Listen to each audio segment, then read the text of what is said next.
मङ्गलानां च कर्तारो वन्दे वामनायकौ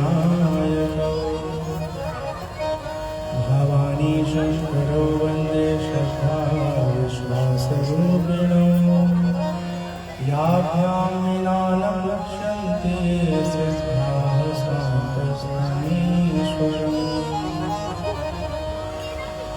वन्दे बोधमयं नित्यं गुरुं शङ्कररूपिणं यमाश्रितो हिमकरोति चन्द्रः सर्वत्र वन्द्यते सीतारामगुणगान पुण्यारण्यविहारिणं वन्दे विश्वविज्ञानं कवीश्वरकपीश्वरम् उद्भवस्थितिसंहारकारिणीं क्लेशहारिणीं सर्वश्रेयस्करीं सीतां नतोऽहं रामवल्लभां यन्मायावशवर्ति विश्वमखिलं ब्रह्मादिदेवासुरा यत्सत्त्वादमृषैव भाति सकलं रज्जो यथा हेयमः यत्पादप्लवमेकमेव हि भवामोधे स्थितिशावकं वन्देऽहं तमशेषकारणपरं रामाख्यमीशं हरिं रामाख्यमीशं हरिं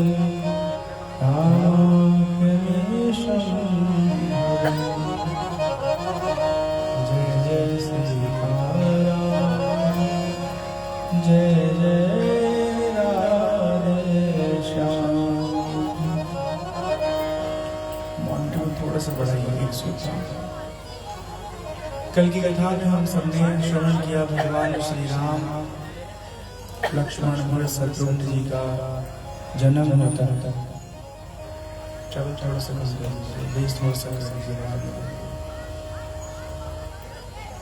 महाराज दशरथ बहुत प्रसन्न होते हैं, बहुत आनंदित होते हैं। महीने भर भगवान के प्राकट्य उत्सव का कार्यक्रम चलता रहता है। उत्सव संपन्न होता है, फिर महाराज दशरथ जी अपने राज्य कार्य की जिम्मेदारी में लग जाते हैं। धीरे धीरे भगवान राम लक्ष्मण भरत शत्रुघ्न बड़े होते हैं। अपने गुरुदेव वशिष्ठ जी से महाराज दशरथ निवेदन करते हैं कि हमारे बच्चों का नामकरण हो जाए तो अच्छा अच्छा। गुरुदेव वशिष्ठ जी महाराज चारों बालकों का नामकरण करते हैं। बहुत सुंदर यहाँ निरूपण है।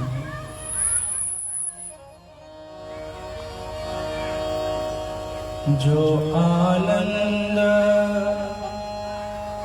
सिंधु सुखरासी सीकरते सुखासी सो सुख धाम राम असनामा अखिल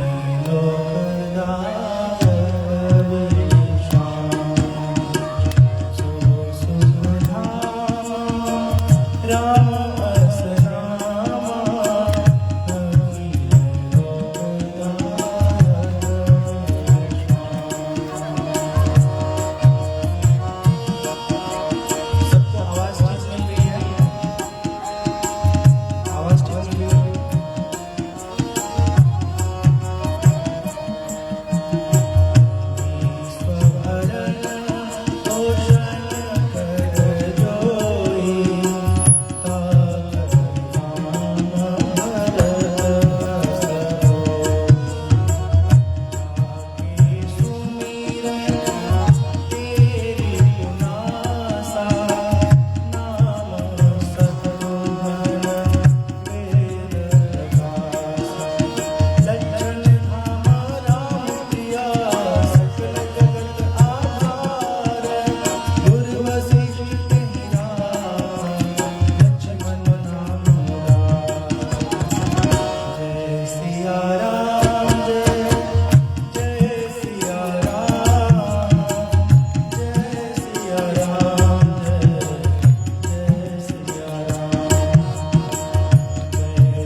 की जय, पवन सुत हनुमान की जय, बोलो भाई सब संतन की जय, उमापति महादेव की जय।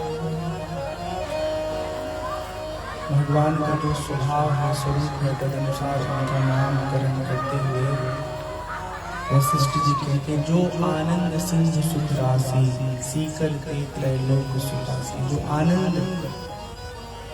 आनंद से परिपूर्ण है, जो आनंद के समुद्र है और सुख की राशि है, जिनके भीतर के एक कण मात्र से तीनों लोग सुखमय हो जाता है, सुखी हो जाता है।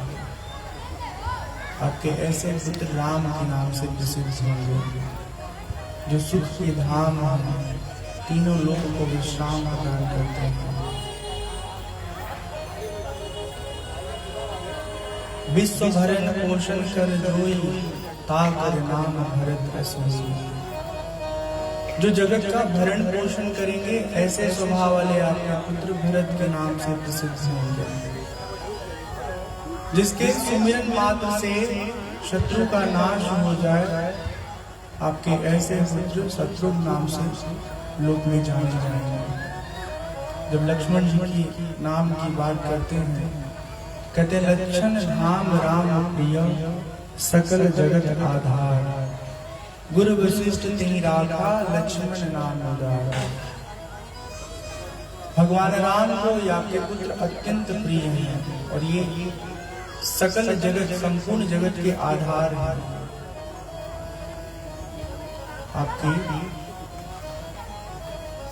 चतुर्थ पुत्र लक्ष्मण के नाम से प्रसिद्ध होंगे। नामकरण हो जाता है और फिर उसके बाद नाम ले लेके उनके साथ हमारा दशरथ व्यवहार करते हैं। राम लक्ष्मण भरत शत्रुघ्न जी का जो जीवन है ना, बाल काल इतना सुखद है कि वो अपने व्यवहार से किसी प्रकार का कोई दुख नहीं पहुंचाते अपने माता पिता को। जब थोड़े और बड़े होते हैं तो उनका उपनयन संस्कार होता है और उसके पश्चात गुरुकुल में जाके चारों भाई पढ़ाई करते हैं। बहुत समय सीटी ले रहा है, देखिए क्या दिक्कत आ रही है, पकड़ में आ रहा है, थोड़ा सा बेस और बढ़ा दीजिए। और किसी में ट्रैवल होगा सिर्फ तबले का ट्रैवल थोड़ा सा कम करना है, झाल कम बजाना है, हल्का सा कम करना है।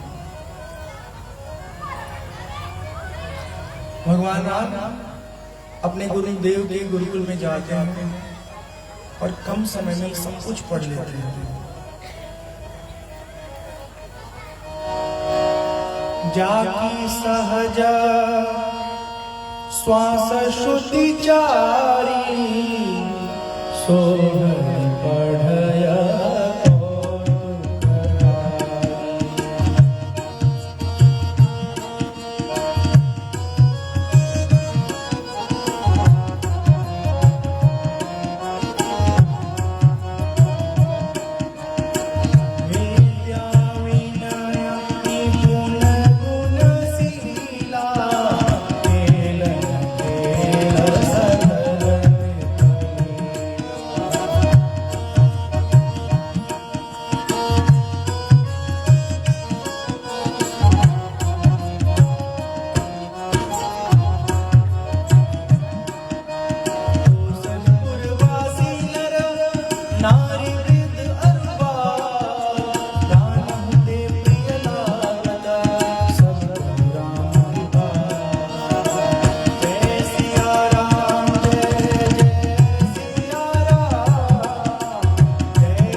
शत्रुघ्न सारी विद्या के स्वरूप को समझ लेते हैं, जान लेते हैं।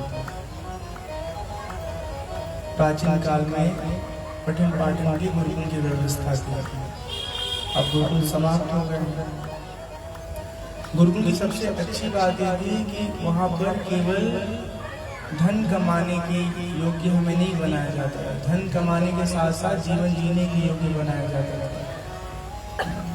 आज के बच्चों में क्या है, हम सब जो नए दौर के लोग हैं, धन कमाने के लिए तो कला कौशल से संपन्न हो जाते हैं, डॉक्टर, इंजीनियर, अलग अलग विधा में खूब कुशल हो जाते हैं, बिल्कुल यंत्रवत हो गए हैं हम लोग। लेकिन जब जीवन में द्वंद्व आता है, तकलीफ आती है, पीड़ा आती है, प्रतिकूल परिस्थिति आती है, वहाँ सारी पढ़ाई लिखाई बेअसर हो जाती है। याद रखिए, पढ़ाई लिखाई का सिर्फ इतना प्रयोजन नहीं है कि बहुत पैसा कमाने के योग्य हम हो जाएंगे। पढ़ाई लिखाई का सबसे बड़ा प्रभाव ये है कि जीवन में बहुत बहुत कठिनाई है, उस समय हम धैर्य बनाए रख पाने में समर्थ हैं। कठिनाई सिर्फ धन की नहीं होती है, सबसे बड़ी कठिनाई तो विचारों की होती है।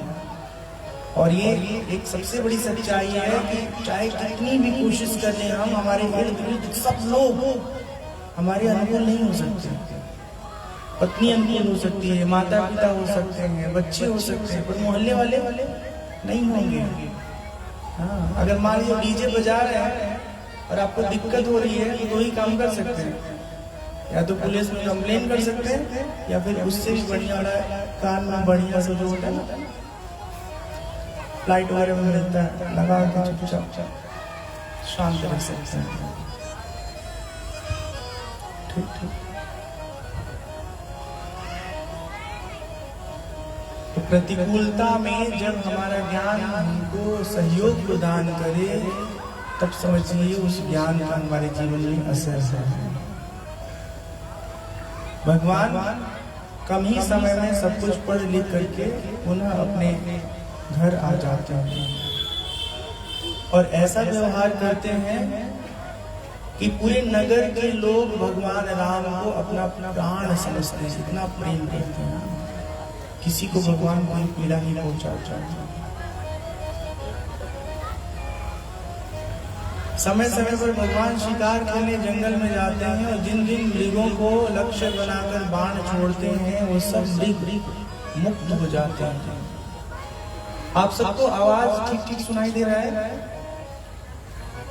सबको सुनाई दे रहा है? कम आ रहा है?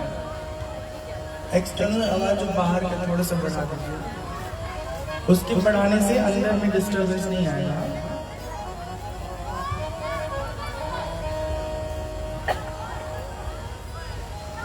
भगवान राम का जीवन कैसा है, ध्यान से सुनिएगा। अनुज सखा संग भोजन करही, मातु पिता अनुसर। अनुज सखा संग भोजन करही, मातु पिता अनुसर। जेहि विधि सुखी हो करन कृपानिधि सोई संजो।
अनुज सखा संग भोजन करे, माता पिता आज्ञा अनुसरे। अपने भाइयों के साथ मिलजुल करके एक साथ बैठ कर भोजन करते हैं और अपने माता पिता की आज्ञा का पालन करते हैं। अब ये आप सब बड़े बच्चे हैं और ये बात छोटे बच्चों के लिए आवश्यक है, तो आप लोग सुन लीजिए और अपने बच्चों को जाके बला एक साथ बैठा के भोजन करने का उनको आदत पकड़ा दीजिए। और जब भोजन करिए ये फोन मत चलाइए। भोजन करते समय सुख पूर्वक भोजन के रस का स्वाद लीजिए। आजकल हम लोग ना गैया मैया भी ना गौ मैया भी जो चारा खाते हैं उसका स्वाद मिलता है। जब स्वाद मिलता है तो आनंद से खाते हैं। हम लोगों को लगता है भूसे में कोई स्वाद नहीं मिला, हरे चाय में क्या स्वाद है। तो जैसे हमको देख के लगता है कि भूसा में क्या है स्वाद, जो हम लोग का भोजन है ना मोबाइल के साथ भूसा हो जाता है। भूसा बेहोशी में चारों गटक गए, पता नहीं क्या स्वाद उसमें है। दुनिया से हट के कुछ समय खुद को दीजिए। जिंदगी भर दूसरे की गुलामी में मत रहिए भाई। एक साथ बैठ के सभी परिवार के सदस्य भोजन करने का अभ्यास कीजिए। थोड़ा इंतजार कर लीजिए एक दूसरे का, इकट्ठा बैठ करके भोजन का सुख लीजिए। अपने बड़ों की आज्ञा का पालन करिए। जही विधि सुखी होई पुर लोगा, करही कृपा निधि सोई संजोगा। नगर के लोग जिस प्रकार से सुखी होते हैं राम जी वही कार्य करते हैं। वेद पुराण सुनहि मन लाई, आप कहीं अनुजन समझाई। समय मिलने पर वेद उपनिषद रामायण का जो ज्ञान है ना आपस में बैठ करके आदान प्रदान करते हैं। अब आप लोग अपने कलेजे पे हाथ रख करके बताइए कि क्या आपके घरों में रोज नहीं तो कम से कम सप्ताह में एक दिन आपस में कभी सत्संग करते हैं? नहीं करते हैं। फिल्म देखेंगे, पिकनिक करने जाएंगे, शॉपिंग करने जाएंगे, लेकिन अच्छी बातों पर विचार विमर्श करने का हमारा स्वभाव ही खत्म हो गया। प्रवचन में या कोई विशेष व्यक्ति आकर के आपके घर में संस्कार नहीं दे पाएगा। तो प्रैक्टिस का चीज है, रोज रोज रोज रोज करने का विषय है। पहले के जमाने में ऐसा होता था, बाबा थे, दादी थी, चाचा थे, बड़े पापा थे, तो कोई न कोई बच्चों को पकड़ करके कुछ अच्छी बातें बताता रहता था, किस्से कहानी सुनाता रहता था। घर के जो बड़े हैं उनकी जिम्मेदारी है कि छोटे बच्चों को अच्छा वातावरण दे, अच्छी सीख दे, ताकि वो आगे चल के अच्छा बने। प्रातः काल उठ के रघुनाथा, माता पिता को नावहि माथा। प्रतिदिन भगवान राम जी जगने के बाद अपने माता पिता को प्रणाम करते हैं, आशीर्वाद देते हैं। आज्ञा लेकर के जो जिम्मेदारी है उसका निर्वाह करते हैं। व्यापक अकल अनीह अज, निर्गुण नामन रूप। भगत हेतु नाना चरित्र। जो परमात्मा व्यापक है, अकल मतलब निरअवयव। हम सबका शरीर अवयवों से मिलकर बना हुआ है। परमात्मा ये पंच महाभौतिक देह से परे है, इच्छा रहित है, अजन्मा है, निर्गुण है, उनका नाम रूप नहीं है। फिर भी भक्तों को प्रसन्न करने के लिए अयोध्या जी में राम रूप लेकर के अनुपम लीला करते हैं। बोले सियापति रामचंद्र भगवान। तो भगवान धीरे धीरे बड़े हो रहे हैं, अयोध्या में सबको सुख पहुंचा रहे हैं। थोड़ा सा विराम लेके भजन सुनते, भजन के बाद देखेंगे आगे क्या होता है।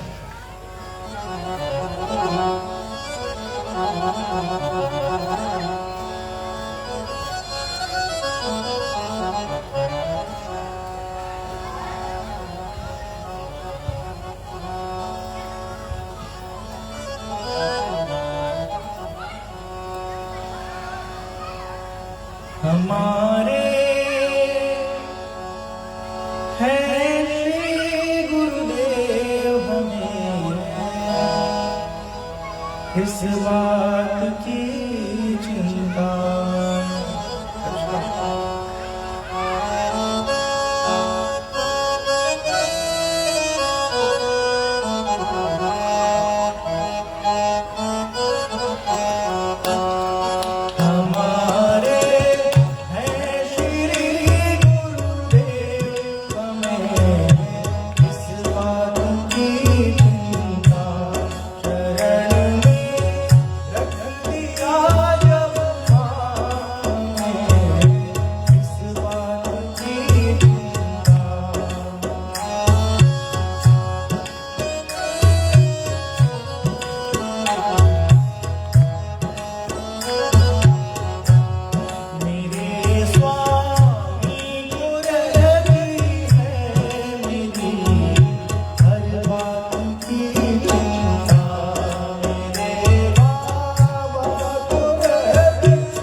जय जय सीता, जय जय राम।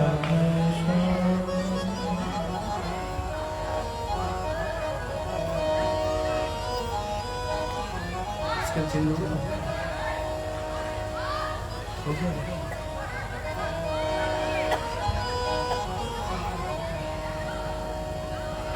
यह सब चरित कहा मैं गाई, आगे लिखा सुनहु। अभी तक भगवान के बाल चरित्र की कथा चल रही थी। अब वो स्वामी तुलसीदास जी कहते हैं आगे क्या होगा ध्यान से सुनिए। एक दिन की बात है, विश्वामित्र जी का आगमन होता अयोध्या जी में। जब महाराज दशरथ को एक खबर मिलता है, बहुत सम्मान पूर्वक दशरथ जी विश्वामित्र जी को अपने महल में ले आते हैं, उनको उत्तम आसन पर स्थान देते हैं, आदर सत्कार करते हैं, उनका पैर पकड़ते हैं और फिर पूछते हैं कि हमारे लिए कोई सेवा बताइए, आप ठीक है ना, कोई कष्ट तो आपको नहीं है। पहले के लोग ऐसे होते थे, राजा महाराजा आम आदमी सब लोग जो तपस्वी लोग होते थे उनकी बहुत फिक्र करते थे। चरण पखारे इन्हीं अति पूजा, मौसम आजू धन्य दूजा। हमारे सब भाग्यशाली कौन हुआ जो आपके चरणों को धुलने का अवसर पाया।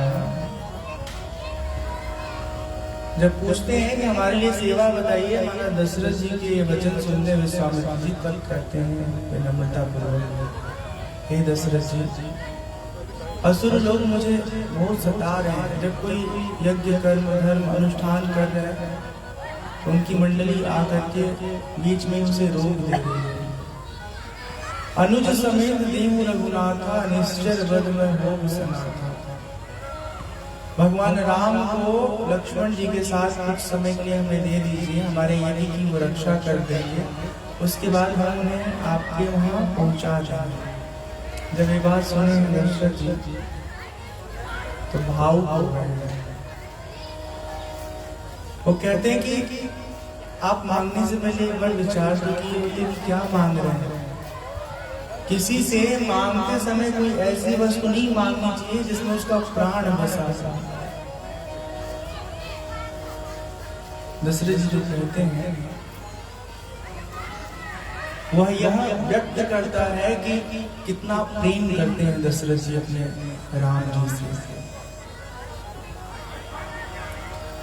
मांगहु भूमि धेनु धन कोसा, सर्वस देऊं आजु सरोसा।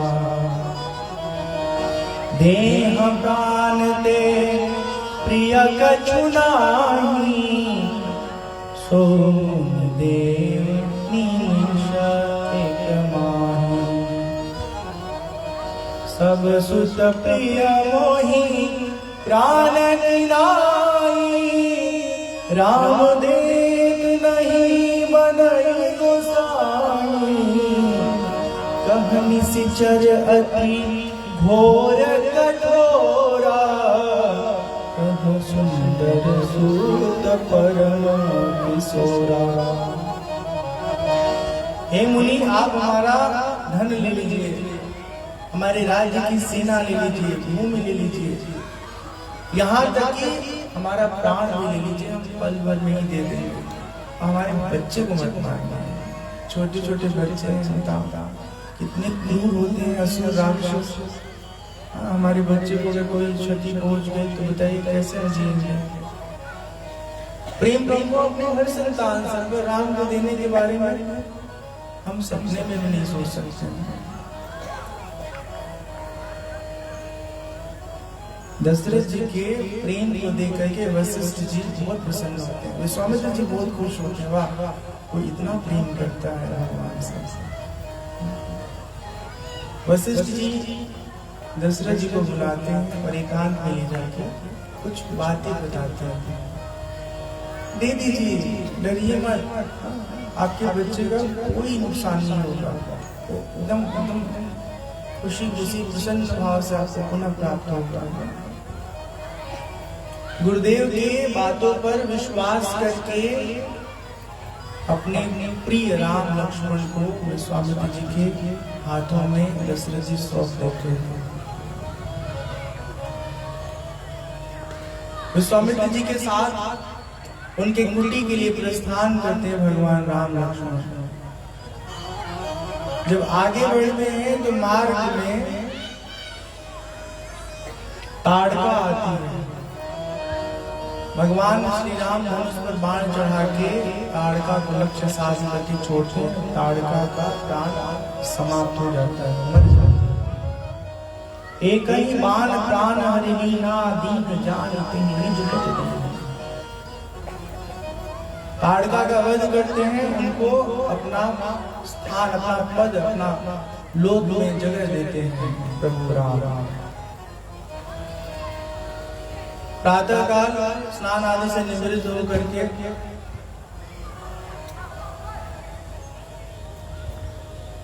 राम जी लक्ष्मण जी विश्वामित्र जी से कहते हैं, आप अपने अनुष्ठान को आरंभ करिए, हम तत्परता से आपके यज्ञ की रक्षा करेंगे।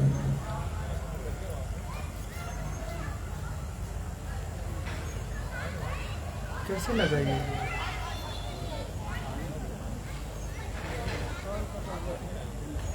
तो बिजली हुआ, बिजली से ब्लड निकल गया। तो ये कटा कैसे है?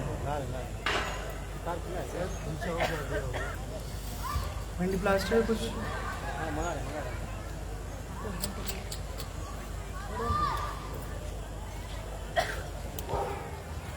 भैया आप जाइए और कमरे में ढोलक लेके आ जाए। ढोलक नहीं, आप मत भेजिए, आप थोड़ा रेस्ट करिए। कोई है उनके रूम का ताला किसके पास है?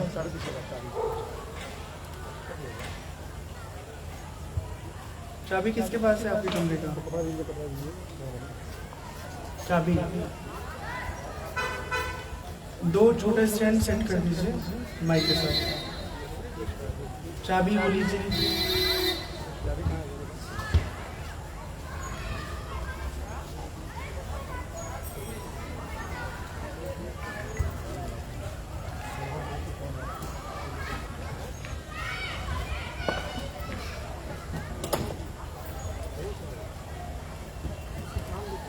ठीक है, अब वो जगह करिएगा नहीं, पहले स्वास्थ्य लाभ लीजिए। ठीक है, अच्छी बात है आपकी भावना। जिंदगी में कैसे तकलीफ मिलता है, बैठे बैठे और किसी के ऊपर नाराज ना हो सकते। कोई दूसरा आदमी चोट पहुंचा देता तो आदमी गुस्सा करता।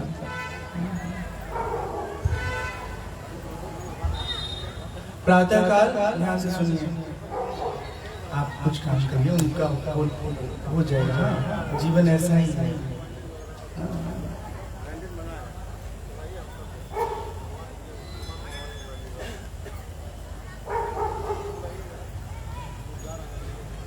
कोई ग्रह कट गया, ठीक है, ऐसे सोचना चाहिए। कोई पीड़ा आता है तो ये मान के चलिए कि वो कुछ दुख था, कट गया। अब उतर जाइए।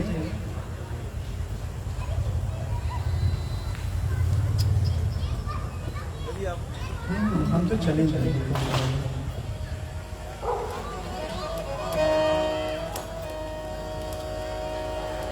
प्रातःकाल नित्य क्रिया से निवृत्त होकर के स्नान आदि करके भगवान राम लक्ष्मण विश्वामित्र जी के यज्ञ की रक्षा हेतु तत्पर हो जाते हैं। जब यज्ञ आरंभ होता है तब मारीच आता है यज्ञ को रोकने के लिए, नुकसान पहुंचाने के लिए। भगवान राम लक्ष्मण तत्पर होकर के एक की रक्षा करते हैं। अपने बाण पर धनुष पर बाण चढ़ा करके भगवान राम मारीच को मारते हैं, बिना फर का बाण मारते हैं। बहुत दूर जाके 100 योजन दूर जाकर के गिरता है। मारती नहीं जीवन भर के लिए, हमेशा के लिए मारती, क्योंकि उनको पता है आगे की लीला में मारीच का अभी रोल बचा हुआ है। सुबाहु आता है, उसकी बहुत बड़ी मंडली होती है। भगवान राम लक्ष्मण अपने बाणों से उसका वध करते हैं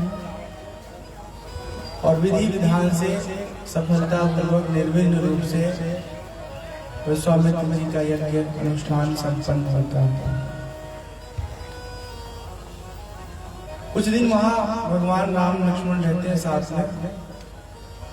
इसी बीच जनकपुर से एक दूत आते हैं और उस समाचार बताते हैं कि आपको विश्वामित्र जी को महाराज जनक जी ने आमंत्रित किया है। जानकी जी के स्वयंवर का आयोजन हुआ है। हे विश्वामित्र जी, आप हमारे बीच उपस्थित होकर हमारी बेटी को आशीर्वाद प्रदान करें, हमारा परम सौभाग्य होगा। विश्वामित्र जी राम लक्ष्मण से कहते हैं कि आप सब हमारे साथ चले, बहुत अच्छा लगेगा। अयोध्या जी में तो आप रहे ही नहीं, एक नगर आपको और घुमा लाते हैं। राम लक्ष्मण बड़े प्रसन्नता पूर्वक तैयार हो जाते हैं। जो कुछ उनकी जरूरत की चीजें हैं, सामान है, सब अपना व्यवस्थित करते हैं और विश्वामित्र जी के साथ जनकपुर के प्रस्थान करते हैं। चलते चलते चलते चलते एक ऐसा स्थान आता है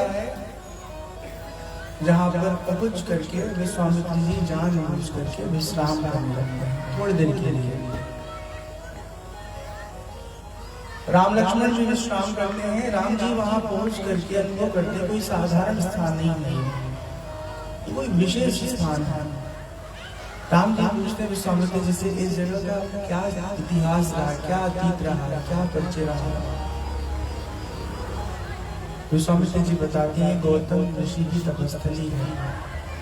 अपनी पत्नी अहिल्या जी के साथ यहाँ पर तपस्या करते थे। एक दिन की बात है जब वो ब्रह्मबेला में नदी में स्नान करने गए, उसी दौरान उनके तप को, उनके पत्नी के सतीत्व को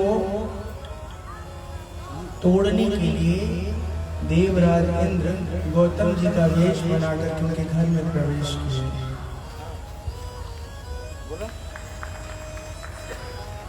ये बात आकाशवाणी के माध्यम से गौतम जी को पता चल जाता है। वो वहां से आते हैं, इंद्र को श्राप देते हैं और अपनी पत्नी को भी श्राप दे देते हैं कि आपको फर्क समझ में नहीं आया कि कौन वास्तव में आपका पति है और कौन आपके पति के रूप में बहुरूपिया है। ये भेद होना चाहिए। मुखौटा पहन लेने से कोई जस नहीं हो जाता। अहिल्या जी मन ही मन प्रार्थना करती कि नाथ हमारे उद्धार का भी कोई उपाय बता दीजिए। गौतम जी कहते हैं जब कभी राम जी के चरणों की धूलि आपको प्राप्त होगी तब आप हमारे श्राप से मुक्त हो जाएंगे, हमारे द्वारा दिए हुए श्राप से मुक्त हो जाएंगे। ये सारा किस्सा विश्वामित्र जी भगवान राम को बताते, समझाते हैं और कहते हैं कि राम अहिल्या का उद्धार करिए, बहुत वर्षों से आपका इंतजार कर रहे हैं। गौतम नारी शाप बस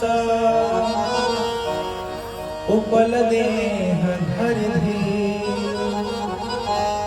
चरण कमल रज चाहती, कृपा करहु रघुवीर।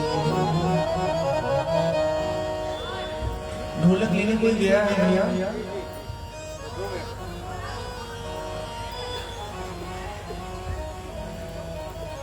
माइक कहेंगे तब लगाओगे, बैठे हुए हो, स्टैंड लगा के रखना चाहिए ना वहां पे। तुम्हारे रखो बाबू, उसमें भी समय लगता है ना। अभी कहाँ पूरा आपका हुआ है, सिखा रहे हो उनको। इतना ढीला नहीं काम होता है। कहने के बाद आप उसमें तारीफ कर रहे हैं, नहीं इन्हीं बातों पर तकलीफ होती है।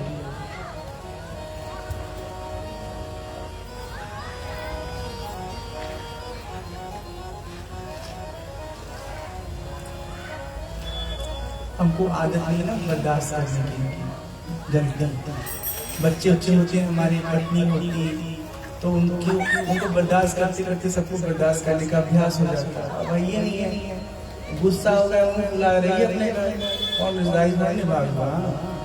जौन काम के आपको जिम्मेदारी मिली अच्छे से करिए, नहीं तो डांट खाइए। ये लोग सब कुटाई पिटाई होती है, गलती बस कर दे। दौड़ के आइए, दौड़ के देखिए, दौड़ पाते हैं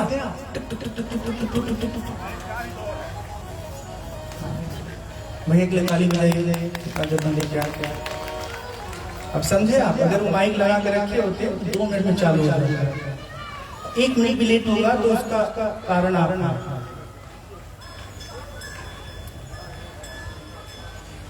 और हमारे इनको भी करनी है। ये जो है ढोलक मास्टर, इनको भी करनी है। रेडीमेड आइटम सब कुछ चाहिए, बच्चा भी रेडीमेड चाहिए, पत्नी भी रेडीमेड चाहिए। रेडीमेड मतलब पत्नी सब कुछ करे, खिलाना हिलाना नहीं है, उनका देखभाल नहीं करना है। आप समझ में आएगा। इनको एक लड़का हुआ है 3-4 दिन पहले, अब देखिए कैसे ऐसे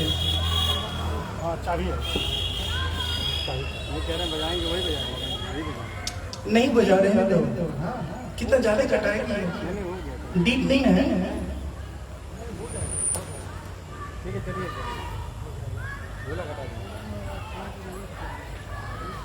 हो जाएगा, हो जाएगा।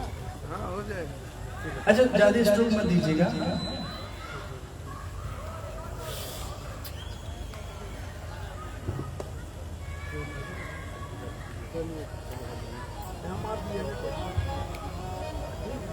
तोरे एडाप्टर में गलती रहे कि उनके में कि नहीं में रहे, आ गया होगा। चलिए कोई बात नहीं।